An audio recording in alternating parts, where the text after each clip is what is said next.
प्यारे बच्चों नमस्कार।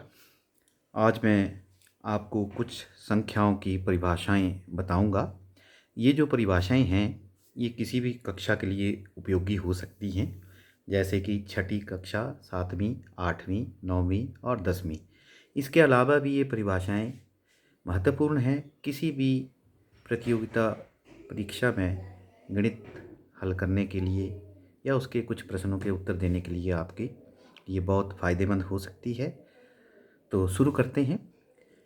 सबसे पहले जो हमारे पास संख्याएं आती हैं वो हैं प्राकृत संख्याएं। जैसे नाम बता रहा है, प्राकृत संख्याएं। इन संख्याओं का जन्म जो है वो प्रकृति से हुआ। तो प्रकृति पे हमारे पास जैसे वस्तुएं होती हैं, जैसे एक वस्तु, दो वस्तु, तीन वस्तु, 10 आम, 5 पक्षी, 20 घोड़े। तो नेचर की वस्तुओं को, प्रकृति की वस्तुओं को देख के जिन संख्याओं का जन्म हुआ उन्हें हम प्राकृत संख्याएं कहते हैं। ये संख्याएं किसी भी वस्तुओं की समूह की गिनती करने के लिए की जाती हैं। ठीक है, तो प्राकृत संख्याएं क्या हैं? 1, 2, 3, 4, 5, 6, 7, 8। गिनती गिनने वाली संख्याएं प्राकृत संख्याएं कहलाती हैं। इनके साथ प्राकृत शब्द का प्रयोग इसलिए हुआ है क्योंकि इनका उदय जो है प्रकृति से हुआ है। प्रकृति की वस्तुओं को देखकर ही इनका उदय हुआ है। जब भी मनुष्य धरती पे आया होगा तो उसने एक पक्षी देखा होगा, 2 देखे होंगे, 10 देखे होंगे, 4 पेड़ देखे होंगे, 8 देखे होंगे। इस तरह से इन संख्याओं का उदय हुआ है। उसने अपने शरीर को देखा होगा, उंगलियां देखी होंगी, 10 हाथ देखे होंगे, आंखें देखी होंगी। तो इसलिए इनको प्राकृत संख्याएं कहा जाता है। तो 1, 2, 3, 4, 5, 6, 7, 8, 9, 10, 11, 12 गिनती गिनने वाली संख्याएं प्राकृत संख्याएं कहलाती हैं। सबसे छोटी प्राकृत संख्या जो है वो 1 है। सबसे बड़ी प्राकृत संख्या हम ज्ञात नहीं कर सकते। क्यों ज्ञात नहीं कर सकते? अगर किसी ने कह दिया कि ये 100 संख्या जो है बड़ी है, तो उसमें अगर हम एक और जोड़ दें तो 101 आ जाएगी। किसी ने 1 लाख कह दिया तो मैं उसमें 1 प्लस कर दूंगा तो 1,01 हो जाएगी। तो सबसे बड़ी प्राकृत संख्या हम ज्ञात नहीं कर सकते, क्योंकि किसी भी दी गई प्राकृत संख्या में 1 जोड़ने पर हम उससे भी बड़ी प्राकृत संख्या ज्ञात कर सकते हैं। तो प्राकृत संख्याएं जो हैं वो अनंत हैं, अनगिनत हैं। उनको हम काउंट नहीं कर सकते, काउंटलेस हैं। प्राकृत संख्याओं के बाद हमारे पास दूसरी संख्याएं आती हैं, पूर्ण संख्याएं। प्राकृत संख्याओं को देख के लग रहा था कि इसमें कुछ कमी है। इसमें जो है एक संख्या जो है वो हमें दिखाई नहीं दे रही, जो बहुत ही महत्वपूर्ण है। प्राकृत संख्याएं में 10 भी लिखा जाता था पहले, लेकिन उसके लिए शायद सिंबल कुछ और रहता होगा, क्योंकि शून्यों का आविष्कार नहीं हुआ था अभी तक। 10 लिखते होंगे, 10 संख्याएं होती थी, लेकिन लिखने का तरीका कोई और होता था। भारत के महान गणितज्ञ आर्यभट्ट जी ने शून्य का आविष्कार किया। अगर कोई वस्तु 1 है तो हमें उसे ऐसे लिखेंगे, कोई वस्तु 9 है तो ऐसे लिखेंगे, कोई वस्तु 5 है तो ऐसे लिखेंगे। अगर कोई वस्तु नहीं है तो उसको रिप्रेजेंट कैसे किया जाए, तो उसको दर्शाने के लिए एक सिंबल का प्रयोग किया गया। उसका सिंबल ये है और इसे शून्य कहा गया। इसकी खोज भारत के महान गणितज्ञ आर्यभट्ट जी ने की।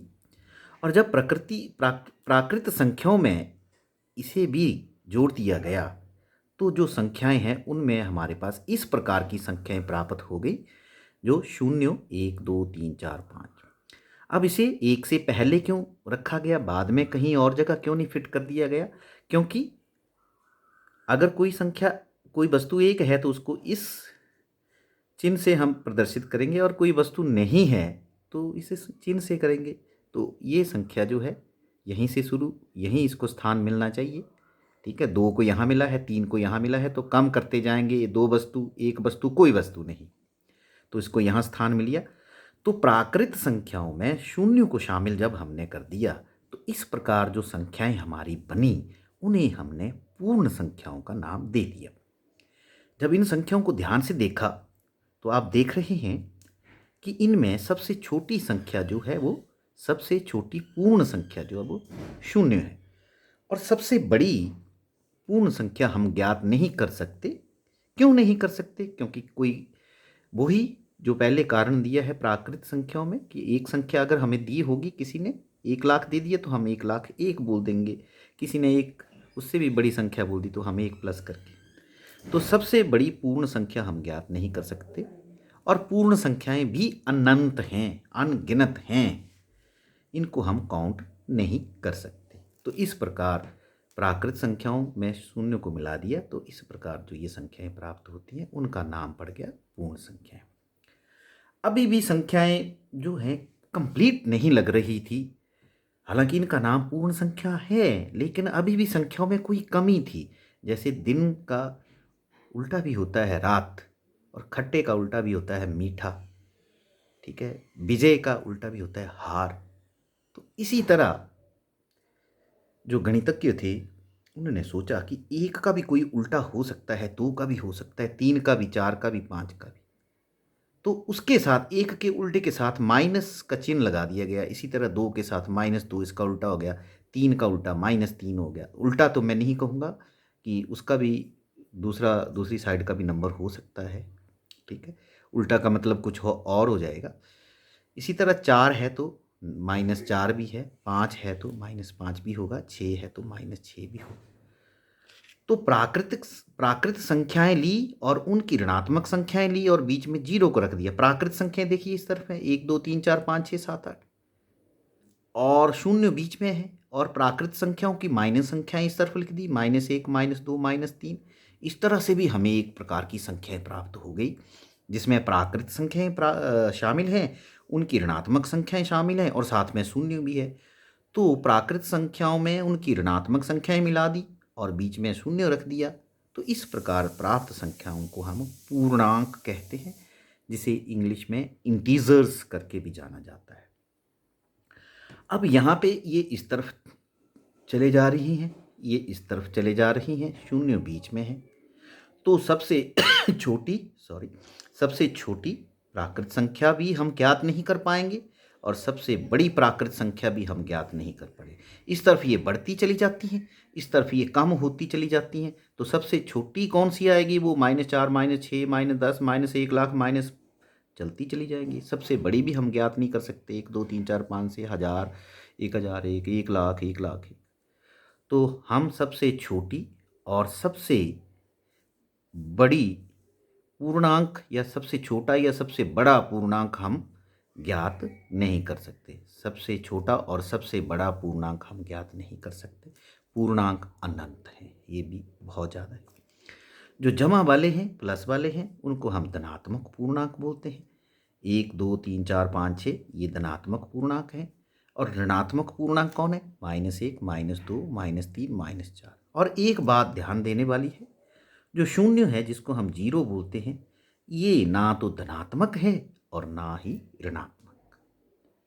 तो इस तरह से ये पूर्णांक की परिभाषा हो गई, और पूर्णांक हमें समझ आ गए होंगे। अब उसके बाद और बारीकी से देखा गया कि 1 और 2 के बीच में कोई संख्या नहीं है, देखने में लग रहा है। 2 और 3 के बीच में भी नहीं है, 3 और 4 के बीच में भी दिखाई नहीं दे रही है, यहाँ पे जो ऊपर पड़ा उनमें से भी नहीं। लेकिन इनके बीच में संख्या होगी, क्योंकि 1 और 2 के बीच में आधा होता है, और आधे का भी आधा कर दे तो भी इनके बीच में होगा। 2 और 3 के बीच में 2.5 होगा। तो इन संख्याओं के बीच में भी कोई संख्याएं हैं, इसी तरह इन संख्याओं के बीच में भी कोई संख्याएं हैं। तो इस प्रकार की जो संख्याएं हैं उन्हें हम परिमेय संख्या कहते हैं। अभी परिभाषा इसकी और जैसी है, देखिए जरा आप। परिमेय संख्याएं, रैशनल नंबर्स, ऐसी संख्याएं जिन्हें p/q के रूप में लिखा जा सके, जहां p और q पूर्णांक हैं और q ≠ 0, परिमेय संख्याएं कहलाती हैं। तो अगर ये परिभाषा आपको समझ नहीं आती है, लंबी है, ऐसी संख्याएं जिन्हें p/q के रूप में लिखा जा सके, जहां p और q पूर्णांक हैं और q ≠ 0, परिमेय संख्याएं कहलाती हैं। छोटी कक्षाओं में बच्चों को ये परिभाषा समझ नहीं आती है, तो मैंने एक परिभाषा बनाई हुई है परिमेय संख्याओं की, बच्चों को समझाने के लिए। परिमेय संख्याएं मतलब पूर्णांक बटा जीरो को छोड़कर कोई भी पूर्णांक। ध्यान से देखिए, परिमेय संख्याएं मतलब पूर्णांक बटा जीरो को छोड़कर कोई भी पूर्णांक। अब जैसे उदाहरण लीजिए, 1/2 ऊपर भी पूर्णांक है नीचे भी पूर्णांक है। देखो पूर्णांक में जमा की और माइनस की दोनों होती हैं। -3/2 ऊपर भी पूर्णांक है नीचे भी पूर्णांक है, शून्य नहीं है नीचे। -7/-11 ऊपर भी पूर्णांक है, इधर माइनस का पूर्णांक है। 13 -13/25 ऊपर ऋणात्मक पूर्णांक है नीचे धनात्मक पूर्णांक है। 1/1 लिख सकते हैं, ऊपर भी पूर्णांक है नीचे भी पूर्णांक। शून्य शून्य को 0/1 लिख सकते हैं, ऊपर भी पूर्णांक है क्योंकि पूर्णांकों में शून्य भी होता है, नीचे जीरो को छोड़ के पूर्णांक है। -3 है, -3/1 ऊपर पूर्णांक है नीचे शून्य को छोड़कर पूर्णांक है क्योंकि शून्य नहीं होना चाहिए नीचे। -15/35 ऊपर माइनस का पूर्णांक है नीचे धनात्मक पूर्णांक है। 15/-13 तो ऊपर धनात्मक पूर्णांक है नीचे ऋणात्मक पूर्णांक है। तो ऐसी संख्याएं पूर्णांक बटा पूर्णांक, पूर्णांक बटा जीरो को छोड़कर कोई भी पूर्णांक, ये जो सारी संख्याएं हैं ये परिमेय संख्याएं हैं। तो इस तरह से परिमेय संख्याएं आप याद कर सकते हैं, पूर्णांक बटा जीरो को छोड़कर कोई भी पूर्णांक। जब आपको समझ आने लग जाएगा तो ये परिभाषा भी आप समझ जाएंगे और याद कर लेंगे। तो ये आशा करता हूँ कि आपको ये समझ आया होगा। इसके साथ ही आगे हम कुछ नोट लिखते हैं, तो नोट आप ध्यान से देखिए। नोट नंबर 1, सभी प्राकृत संख्याएं परिमेय संख्याएं हैं। अब प्राकृत संख्याएं क्या होती हैं? आपने देखा है प्राकृत संख्याएं क्या होती हैं? प्राकृत संख्याएं सब लोगों को पता है क्योंकि पीछे हमने पढ़ी अभी। प्राकृत संख्याएं मतलब 1 2 3 4 5 चलती चली जाएंगी। ये परिमेय संख्याएं कैसे? अब 1/1 लिख दिया, पूर्णांक बटा जीरो को छोड़ के पूर्णांक। 2 लिखा तो 2/1, 3 लिखा तो 3/1 हो गया, ये पूर्णांक है। तो देखो सारी की सारी प्राकृत संख्याएं जो है वो परिमेय संख्याएं हो गई। इसी तरह दूसरा नोट है हमारे पास, सभी पूर्ण संख्याएं परिमेय संख्याएं हैं। तो यहाँ पे फिर हम पूर्ण संख्याएं लिखते हैं। क्या है पूर्ण संख्याएं? पूर्ण संख्याएं आप लोगों ने पढ़ रखी हैं, वो आपको पता है, शून्य से शुरू होती हैं। 1 2 3 4 5, ये पूर्ण संख्या है हमारी। पहली पूर्ण संख्या लेते हैं शून्य। शून्य को 0/1 लिख सकते हैं, ऊपर पूर्णांक हो गया नीचे भी पूर्णांक हो गया क्योंकि शून्य भी पूर्णांक है और 1 जो है वो पूर्णांक है, जीरो को छोड़कर है पर ये।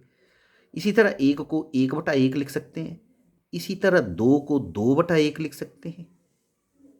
कोई भी पूर्णांक लिख लीजिए, बड़े से बड़ा लिख लीजिए। 100 को 100/1 लिख सकते हैं। तो ये क्लियर हो गया कि सभी पूर्णांक परिमेय संख्याएं हैं। तीसरे नंबर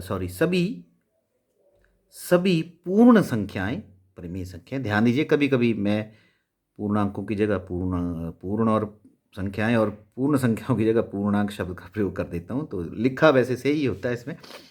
अब नंबर 3 पे हैं सभी पूर्णांक परिमेय संख्याएं हैं। अब फिर यहाँ पे आप पूर्णांक लिख लीजिए, क्या है पूर्णांक, फिर उनको देख लीजिए वो परिमेय संख्याएं हो सकती हैं या नहीं। पूर्णांक आपको पता है 0 1 2 3, इस तरफ धनात्मक और इस तरफ ऋणात्मक, -1 -2 और -3, ये इधर को चलते चले जाएंगे वो उधर को चलते चले जाएंगे।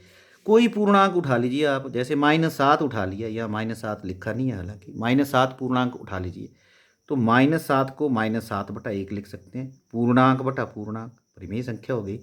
3 ले लीजिए, 3/1 पूर्णांक बटा पूर्णांक, नीचे जीरो को छोड़ के पूर्णांक, तो जीरो तो है ही नहीं नीचे। 15/1 परिमेय संख्या हो गई। -18 -18/1, ये भी परिमेय संख्या हो गई। हालांकि 1/0 परिमेय संख्या नहीं है, परिमेय संख्या नहीं है, क्योंकि हमारी परिभाषा है पूर्णांक बटा जीरो को छोड़ के पूर्णांक, तो यहाँ जीरो आ गया तो ये परिमेय संख्या नहीं होगी। ठीक है, तो ये हमारी परिमेय संख्या नहीं है। तो हमने देखा सभी प्राकृत संख्याएं, सभी पूर्ण संख्याएं, सभी पूर्णांक क्या होते हैं? त्रिमेय संख्याएं हैं। तो आशा करता हूँ आपको ये जो मैंने समझाया है समझ आया होगा और आपके काम का होगा। धन्यवाद।